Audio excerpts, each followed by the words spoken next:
여러분, 앞으로 전기차 더욱더 절대 사시면 안 됩니다. 이게 전기차의 미래입니다. 대표님, 자동차가 가솔린, 디젤, LPG, 그리고 전기차 뭐 요즘에 하나 더 넣는다면은 하이브리드 이렇게가 좀 있는 것 같은데 어떤 차가 가장 좋을까요? 다 다르겠지만 일단은 내가 너를 기준으로 내가 하나부터 10까지 그냥 다 설명을 해줄 테니까 뭐가 좋은지는 너가 한번 판단을 해봐. 일단 디젤 차를 먼저 얘기하고 싶은 게, 장점부터 얘기를 해주면은 디젤 차는 차종을 고를 수 있는 폭이 넓다라는 장점. 왜냐면 뭐 승용부터 대형차, 그리고 SUV, 수입차 이것저것 다 고를 수가 있으니까 폭이 넓다. 이게 엄청난 장점이고, 그리고 아마 이 연료 방식 중에 제일 연비가 좋다라고 할 수가 있고, 대부분 이제 터보 엔진을 탑재하기 때문에 힘이 좋다, 이런 장점이 있지. 그리고 뭐 가장 불안해하는 게 DPF 관련돼서 이제 불안해하지만은 DPF를 수리를 하면 몇백만 원 나오는데 그런 경우도 별로 없고요. 너 디젤차 탄다 그랬잖아. 너 갈아본 적 있어, DPF? DPF가 나간다라는 걱정은 하긴 하는데, 글쎄요, 아직까지 걱정은 하지만 갈아본 적도 없고 아직까지 뭐 그것 때문에 뭐 예방을 하고 있지도 않아요. 누군가는 갈아본 적이 있을 거야. 뭐 100만 원, 200만 원씩 수리비 나오면서. 그렇지만은 여러분, 제가 15년 동안 수만 대의 차를 판매해봤지만요, 보통 바로 고장이 나서 갈게 되는 일은 거의 없고 DPF 클리닝을 먼저 합니다. 그러면 한 30만 원 선에서 다 수리가 가능해요. 근데 그렇게 했는데도 불구하고 그 다음에 또 관리를 못해서 가는 경우는 있어도 이런 기본적인 관리만 해주면 절대 문제되는 경우는 거의 없습니다. 이걸 아셔야 돼요. 그리고 이런 얘기들을 많이 하잖아. 디젤 차의 시대는 이제 끝났다. 디젤은 똥값이다. 디젤 차는 폭락을 할 거다. 그래서 사람들이 많이 안 사려고 이렇게 뭐 한다라고 하는데, 딜러들도 뭐 디젤 차가 인기가 없기 때문에 좀 매입하기가 꺼려진다, 뭐 이런 얘기들도 많이 하는데, 이 현대 기아차만 예로 들어봐도 지금 2020년 이후부터 생산된 모델들은 예를 들어 소나타, 그랜저, K7, K5까지 원래 디젤 차를 출시를 하다가 20년도 이상부터는 출시를 안 합니다. 그 승용차뿐만이 아니라 이 SUV도 보통 디젤 차를 뽑았는데 요즘에는 가솔린, 하이브리드, LPG까지 연료 방식을 다양하게 뽑아 이 디젤을 대체할 만한 차들을 뽑는다라는 거야. 그리고 요즘에 노후된 경유차를 폐차를 하면 나라에서 지원금을 줘. 100만 원씩, 200만 원씩. 그러니까 이런 모든 면들을 봤을 때는 디젤 차값이 폭락을 할 거다, 이렇게 생각이 들 수밖에 없어. 그렇지만은 현실적으로 정말 아닌 부분이 많다. 일단은 첫 번째로는 방금 얘기했던 나라에서 지원을 해주고, 그리고 뭐 단속을 하고 뭐 이런데, 이거는 모든 디젤 차를 다 단속한다는 게 아니라 2010년도 미만의 차, 그냥 노후된 경유차만 단속을 하고 그 차들만 폐차를 했을 때 지원금을 준다라는 겁니다. 이걸 아셔야 돼요. 일단 또 이런 얘기가 있어. 앞으로 2030년도까지 제한 범위를 넓힌다, 이런 얘기들 때문에 또 그걸 두려워하시는 분들이 있는데, 이거는 현재는 수도권만 제한을 합니다. 근데 나중에는 이제 뭐 지방, 뭐 부산, 대구, 뭐 제주도 이렇게 확대를 하겠다라는 거예요. 범위를, 몇 년 안 된 차도 다 그렇게 해주겠다라는 게 아니라 범위를 확대하겠다라는 거, 이걸 반드시 아셔야 되고, 이 국산차는 그렇다 치고, 근데 우리나라 차 중에서도 꼭 국산차만 파는 법이 아니잖아. 수입차도 엄청 많잖아. 그러면은 이 수입차도 안 팔아야 되는 게 맞는 거야. 그리고 얘네들도 우리나라에 팔질 않아야 되고 없어져야 되는데, 그럴 수가 있어 없어? 힘들잖아. 이 디젤 차를 앞으로 폭락이 될 정도로 되려면 차를 팔지도 사지도 않아야 되는데, 사실 이게 없어지기도 너무 오래 걸리고 확률이 희박해 보이고, 우리나라뿐만이 아니라 다른 나라 차들까지도 그렇게 해야 되는 거가 불가능해 보인다라는 거지. 폭락을 했다, 이런 게 말 그대로 소문이지 현재 그렇게 폭락하지 않았고, 그리고 앞으로도 폭락할 조짐이 힘들어 보인다라는 거죠. 대표님, 그런데 그 가솔린은 제가 생각해도 뭐 딱히 뭐 단점이 없는 것 같은데요. 뭐 하나 꼽는다면은 뭐 연비가 안 좋다? 연비가 요즘 차들은 안 좋지 않지. 사람들이 연비에 대한 기준이 높아져가지고 10km 초중반 나오는 것도 안 좋다고 느껴요. 근데 요즘에 그렇게 나와, 다 차들이 10km 초중반은 나와, 가솔린도. 그러니까 연비가 안 좋은 건 아니야, 이것도. 그리고 일단 가솔린 같은 경우는 제일 무난하고 제일 기본이잖아. 이게 모든 차에 다 형용이 돼, 그지? 경차부터 해가지고 진짜 대형차까지 모든 차를 내가 다 살 수 있다, 폭이 넓다, 이 장점이 있고, 아 이제 가솔린만 탔더니 좀 지겹다, 다른 거 뭐 없나? 하시는 분들이 있어. 물론 잘 알아보고 구매를 하셔야겠지만, 내가 볼 때 아무 걱정 없이, 그런 도전을 할 거 없이 그냥 무난하게 탈 수 있는 게 가솔린 같다. 이게 약간 어쨌든 디젤 자체가 힘이 세잖아요. 그래서 약간 그 파워도 한번 느끼고 싶고 다음 차는 디젤을 사봐야지 라고 생각을 좀 한 적이 있었거든요.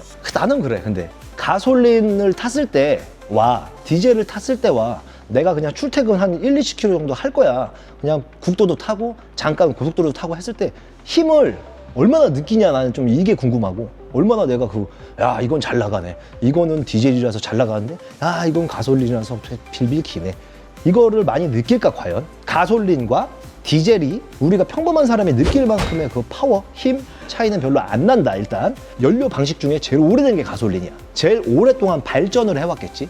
그러면 우리가 앞으로 탈 때도 어떤 뭐 문제가 생겼을 때도 해결할 수 있는 방안이나 그런 방법들도 많고 뭐 걱정이 없잖아. 그런 것들도 뭐든지 무난한 게 가장 강력한 법이다. 단점보다는 장점이 훨씬 많은 차다. 그래서 누구나 그냥 탈 수 있는 그런 차. LPG는 솔직히 개인적으로 생각할 때 좀 전 단점이 좀 더 많은 차라고 좀 생각을 하거든요. 힘이 딸린다, 겨울철에 많이 힘들다, 이런 것들이 좀 단점이라고 보는데 뭐 좀 괜찮은가요? 그거는 2010년도 전에 나온 LPG 모델의 차들은 이렇게 돼. LPG가 있고 LPI가 있거든, 그 방식이. 근데 LPG였던 차들, 우리가 아는 뉴 카렌스 이런 차들 있지. 그리고 트라제 XG LPG, 카니발 2 있어. LPG 방식이라 너 말대로 겨울에 얼어가지고 LPG가 시동이 안 걸리고 그래. 근데 2010년도 이상 나온 우리가 아는 그랜저 HG, 그리고 YF 소나타, 아반떼 MD 이 급들 이상으로 가면 이제 다 LPI야. 그래서 겨울에 시동이 안 걸리거나 이런 문제들이 없어. 그리고 그 예전에 그 SUV 차 같은 거 보잖아. 내가 방금 얘기했던 카니발, 트라제 XG, 뉴카렌스 이런 데 보면은 트렁크 쪽에 소화기가 달려서 나와. 그 화재 위험성 때문에 LPG가 불나면 바로 끄라고 소화기를 해줬던 거지. 요즘에는 그런 뭐 화재 위험성도 없기 때문에 그 방식이 바뀌어서 그래서 이제 소화기도 안 달려 나오는 것 같고, 그래서 화재 위험성이 좀 줄어들었다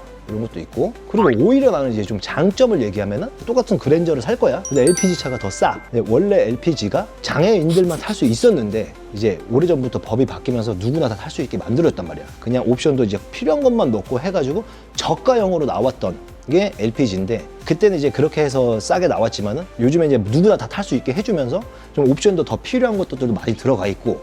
그렇지만 아직까지도 그냥 일반 가솔린이나 디젤보다 좀 저렴하고 YF 소나타를 갑자기 보다가 LPG 그랜저로 선택하시는 분들도 있고, 이렇게 선택을 할 수 있기 때문에 이것도 장점도 있지. 사실 단점은 뭐냐면은 이거는 LPG 충전소가 계속 늘어나는 추세가 아니야. 있던 것만 그냥 계속 있거든. 새로 생겨나지 않아. 앞으로를 봤을 때 지금 LPG 충전소를 내 집 앞에 없어서 저기 멀리까지 가서 이렇게 충전하고 다니는 사람들이 있을 거야. 그게 더 편해질 일은 없을 것 같다. 힘이 딸리는 건 힘이 딸린다. 나는 일반인 시선으로 봤을 때 체감할 수 없는 부분이다. 그 모닝이랑 그랜저를 탔을 때 어떤 게 더 힘이 딸린다고 느껴. 모닝이 딸리죠. 그렇지만은 그랜저 가솔린하고 그랜저 디젤을 탔을 때 어떤 게 더 힘이 딸려 너? 모를 것 같아요. 일반인 시선에서 봤을 때 LPG를 탔는데 가솔린, 디젤보다 힘이 딸린다? 이걸 느낄 만한 정도는 아니다라는 거야. 그냥 무난하게 출퇴근용, 가정용으로 탈 정도는 충분히 된다라는 얘기를 해주는 거지. 그래서 문제는 아니다. 그리고 LPG로 갔을 때 연식이나 키로수도 좀 더 올라가면서, 최신 걸로 올라가면서 금액이 그렇게 차이가 나는 거니까 확실한 메리트가 있다라는 거지. 그래서 인식이 안 좋아서 조금 안 사는 것 뿐이다. 근데 이런 실용성이나 뭐 장단점을 다 따져봤을 때는 장점이 충분히 많은 차다. 요즘에 그 하이브리드에 대한 영상을 좀 많이 올리기도 했는데 하이브리드라는 전체적인 걸로 봤을 땐 저 하이브리드가 좀 저도 좀 좋은 것 같아요. 딱히 단점은 없어 보이는데 하이브리드는 좀 어떻게 생각하세요? 하이브리드? 완벽한 차다. 너무 이렇게 얘기하면 안 되나? 내가 좀 좋아하는 차기도 하고. 근데 하이브리드 내가 왜 더 이렇게 얘기하냐면 그 인터넷 댓글이나 영상 댓글 같은 데 보면은 하이브리드 되게 까는 사람들도 많더라고. 근데 되게 아니거든. 이게 엄청 장점이 많거든. 원래는 하이브리드 차가 별로 없었어. 이 포인트가 중요해. 예전에는 하이브리드 차를 많이 만들지 않아서 차를 고를 수 있는 폭도 좁고 이랬단 말이야.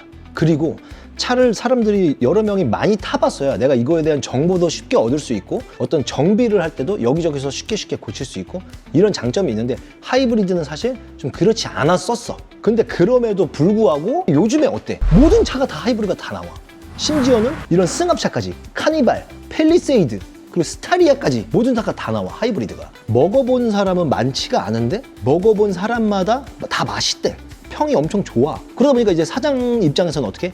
더 많이 양을 만드는 거지. 뭔가 이런 느낌? 이런 포인트만으로도 되게 이 하이브리드는 되게 좋은 차다, 그렇게 생각을 하고. 그 하이브리드 차도 많아졌지만은 전기차가 갑자기 급성장을 하면서 이거를 고민해 본 사람이 대체 방안으로 하이브리드로 넘어온 사람들도 엄청 많아진 거지. 그럼 단점은 없나요? 단점은 가격이 조금 상대적으로 높다. 이게 단점이라면 단점인데 사실상 이것도 완벽한 단점이 아닌 게 나중에 팔 때 어차피 그만큼 많이 받아. 가격이 높다라는 단점을 얘기하시는 분들이 많은데 저희가 이제 만들어 놓은 전 영상을 보시면은 그거에 대한 이제 대답이 될 만한 영상이 있기 때문에 그거 좀 참고해 주시면 좋을 것 같습니다. 제가 전기차를 한 6년 동안 지금 타고 있는데요. 사실 오늘 이 전기차에 대해서 좀 심도 있게 얘기를 한번 해보려고 앞에 좀 쭉 밑밥을 한번 깔아봤는데 자세하게 얘기를 한번 해봐 드리겠습니다. 전기차를 그래도 좀 오래 모셨잖아요. 전기차 모르시면서 좀 전체적인 좀 느낌이 어떤가요? 느낌은 상당히 편하다. 사실 단점은 별로 없는데 조금 귀찮음? 충전을 집에 시설이 돼 있기 때문에 항상 맞춰서 다 잘 하는데 엊그저께인가 내가 그냥 안 했어. 안 하고 회사 가서 해야겠다 하고 왔는데 충전기가 다 차 있더라고. 계속 왔다 갔다 기다리다가 충전을 결국 못 했단 말이야. 그리고 조금 불안하게 집에를 갔어. 여기서부터 집까지 키로수가 한 150km 된단 말이지. 근데 가다가 중간에 들려가지고 충전을 할까? 이런 것도 좀 귀찮고 그래서 좀 불안한 거 그리고 조금 귀찮은 거는 있었다. 그렇지만 막 불편하다라고 느낄 정도의 그런 거는 없고, 왜냐면은 전기차를 나는 사기 전에 내가 이 자격이 되는지부터 내가 생각을 해봤단 말이야. 일단은 집밥이 있어야 되고, 그리고 만약에 없더라도 회사에라도 있어야 되고. 근데 난 그런 모든 게 갖춰졌기 때문에 이제 전기차를 샀기 때문에 되게 막 이제 인터넷에 나오는 막 충전 시설이 불편하다, 뭐 집밥이 없으면 뭐 고생한다, 뭐 이런 것들 많잖아 기본적으로. 그런 걸 느낀 적이 없지 나는. 화재에 대한 얘기는 좀 없어지진 않는 것 같은데. 그렇지. 그래서 나도 차 안에 이렇게 망치가 있어. 화재가 나면 깨 부시고 탈출하려고. 아, 이거 와이프가 사놨어, 와이프가. 근데 내가 이거는 개인적인 건데, 내 친구가 약 한 10년 전에 산타페 CM을 타다가 경유차인데 불이 났어. 불이 붙었어, 차에. 고속도로에서. 그래서 뉴스에 나왔어. 그래서 내가 와, 불이 날 수도 있구나, 이 차가. 그때 그걸 느꼈는데, 요즘에 이제 전기차 불 나잖아. 나는 또 이런 생각이 드는 거야. 사실 불 날라면 다 나는데 아마 지금 이 시점에도 전국 어딘가에는 불이 나는 차가 있을 거라 생각해. 나는 이런 게 이슈가 됨으로써 좋은 점을 생각해 보는 거야. 나는 뭐냐면은 뭐 최근에 그 벤츠 이제 화재 때문에 중국 배터리를 꼈다 막 이런 게 화제가 또 됐잖아. 뭐 LG로 바꾸고 막 이제 더 좀 생산성이 생산 라인이 높은 대로 배터리를 바꾸잖아. 그러니까 더 발전을 하는 계기? 나는 좀 그런 생각이 들더라고. 그러니까 뭐 전기차가 불날까봐 무서워서 괜찮나요? 막 이렇게 문의 주시는 분들도 많은데, 반면에 아니 불이 날라면 다 나죠 하고 가격 싸질 때 뭐 사는 것도 괜찮지 않아요? 이렇게 생각하시는 분들도 많아. 충전소에 대해서 고민을 제일 첫 번째로 걱정을 하잖아. 그런데 지금 여러분 핸드폰을 켜시고요, 주유소 한번 쳐보세요. 그 개수랑 전기차 충전소 한번 쳐보세요. 그 개수랑 차이가 아마 어마어마하게 날 겁니다. 지금 충전소가 되게 많아졌어요, 생각보다. 서울 시내 같은 경우는 빌딩이랑 빌딩에 거의 전기차 충전소가 없는 데가 없어요. 그러니까 생각보다 막상 사보면 되게 불편하다라는 거는 막 피부에 와닿게 못 느끼실 수도 있어요. 만족하고 탈 수도 있다. 집에 없다면? 이걸 꼭 얘기해주고 싶어. 집에 없다면 그분들은 안 살 거야, 아마. 그분들은 안 사. 왜 사? 집에 없는데. 애초에 내가 기름값이 없는데 차를 왜 사냐고. 그냥 그 비슷한 거 아니냐? 인터넷에 막 이렇게 막 전기차 너무 안 좋은 얘기들 많은 게, 나는 솔직히 왠지 아직 사지 않으신 분들이잖아. 그런 분들 하는 얘기 아닐까 싶어. 그리고 뭐 이런 얘기 많잖아요. 전기차는 타는 사람들만 만족한다. 내가 타봤기 때문에 만족을 하지, 타지 않으면 만족이고 불만이고 할 게 뭐가 있냐고. 타봤으니까 당연히 만족을 하는 거지. 그리고 전기차를요, 사셨다가 저를 예를 들어도 전기차 사가신 분이 다시 되판매하시는 분은 단 한 번도 본 적이 없습니다. 계속 탑니다. 얘도 감가가 심한가요? 전기차가 꼭 또 그게 장점이죠. 이 인식들이 좀 안 좋다 보니까, 그리고 수요도 신차 생산한 거에 비해 수요가 좀 적은 편인 것 같아. 그러다 보니까 감가가 좀 심한 편이지, 최초 감가가. 그렇다라는 건 우리가 중고차를 사는 입장에서는 뭐야?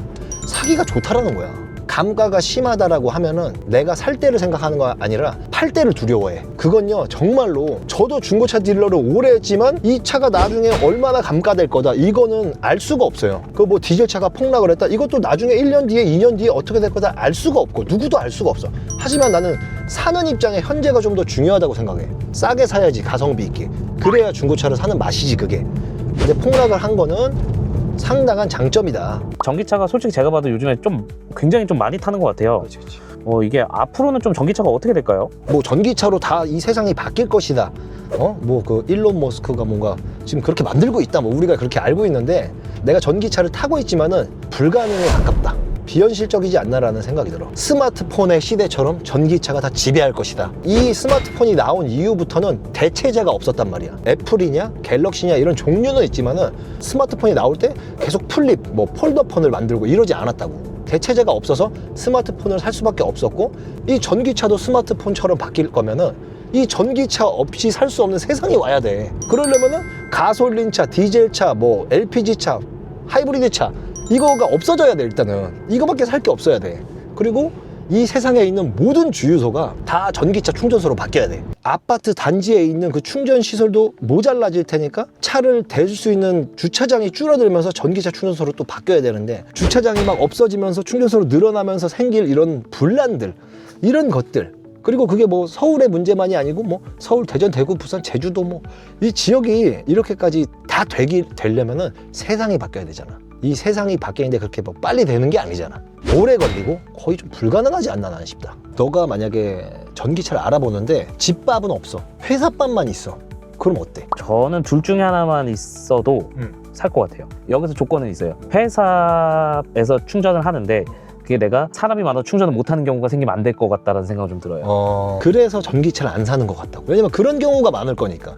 회사에는 다 있어, 하지만 개수가 몇 개 안 돼. 그래서 불편할 것 같아, 이런 거. 그리고 아파트에 있어, 근데 개수가 많지가 않아. 뭐 이런 고민들을 해서 전기차 잘 안 사는 것 같다라는 거네. 어쨌든 전기차에 대한 가장 큰 거부감은 충전이다. 그렇지. 그리고 전기차가 많아지면 많아질수록 그 충전 문제는 더 심화가 될 것이다. 그렇기 때문에 전기차를 사지 마세요. 나만 타야 되니까.